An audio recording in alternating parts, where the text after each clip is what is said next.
I'm Dr. Shaw. I'm going to talk about today the 10 most common mistakes, and the topic for today's auto injury mistake that people make is that when they have their injury and the ambulance shows up at the site of the injury, they choose not to take the ambulance to the hospital. Now, some people do this; they don't want to take the expense. Some people say, "Well, I don't feel so bad right now." And the truth is, you might not feel that bad right now. You'll probably feel really bad a half an hour from now, or a couple of hours from now, and certainly by the next morning. There's a number of reasons why people choose not to take the ambulance to the hospital. I can tell you that it's a very important thing to do for a number of reasons. From a clinical perspective, there are injuries which oftentimes go undiagnosed or unrealized right away.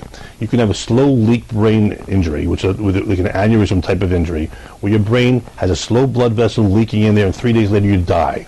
You can have minor and undetected injuries, which you don't appreciate right away. Another perspective, which might not be clinical, but it's important to know, is that the severity of your injuries is documented by how you treat the injury immediately after the injury. By going to the hospital, by going to the emergency room, you have an immediate documentation of what was happening at the time.